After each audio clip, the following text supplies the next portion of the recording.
13. अस्पृश्यांसह मंदिर प्रवेश.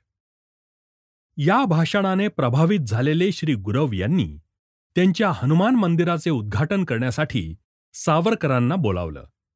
तेव्हा सावरकरांनी त्यांना अट घातली की जर तुम्ही या समारंभाला पूर्वास्पृश्यांनाही बोलावून सरमिसळपणे भजनात भोवऱ्यात घेणार असाल तर मी या मंदिराच्या उद्घाटनाला येईन. श्री गुरव यांनी सांगितलं, मला तुमचे म्हणणे मान्य आहे, पण जात गाव काय म्हणेल तुम्ही त्याची मान्यता घ्यावी म्हणजे त्रास होणार नाही. सावरकरांनी ते मान्य केले.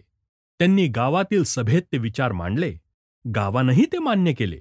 त्याप्रमाणे हनुमान जयंती शके 194 दिनांक 9/4/1925 या दिवशी त्या मंदिराचे उद्घाटन झाले. त्यावेळी बोलताना सावरकर म्हणाले, अस्पृश्य समजल्या जाणाऱ्या हिंदूस देवाची पूजा करण्याचा इतर हिंदूंप्रमाणेच निसर्गसिद्ध अधिकार आहे. तो त्यास उपभोगू देणे हा खरा धर्म. त्र्यंबकेश्वर अथवा काशी विश्वेश्वर यांची देवळेनी संस्थाने फार भव्य आणि श्रीमंत आहेत.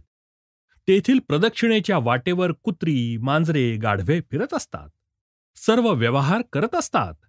पण माणसासारखे माणूस आणि आपलेच धर्मबंधू नि आपल्याच देवाचे पूजक महार, मांग, भंगी आदी आहेत.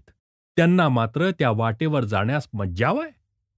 त्यामुळे त्या मोठ्या आणि श्रीमंत मंदिरांपेक्षा सर्व हिंदूंना जिथे प्रदक्षिणा घालता येते ते हे छोटेसे मंदिर मला अधिक महान वाटते.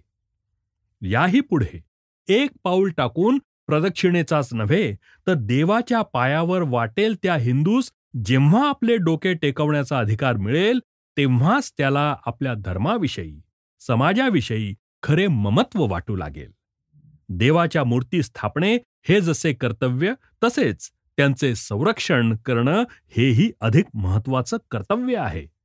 त्यासाठी आपण आखाडे काढून समर्थ झाले पाहिजे. ब्राह्मण क्षत्रियांप्रमाणेच महारांनी मांगास नि मांगांनी डोंबास अस्पृश्य समजण्याचे सोडून दिले पाहिजे. सर्वांनीच चुकीची नि जन्मजात उच्च नीच समजण्याची रीत सोडली पाहिजे. रत्नागिरीत सावरकरांनी या मंदिरात प्रथम अस्पृश्यांसह प्रवेश केला. याच मंदिरात आता वीर सावरकर बालवाडी भरत असते.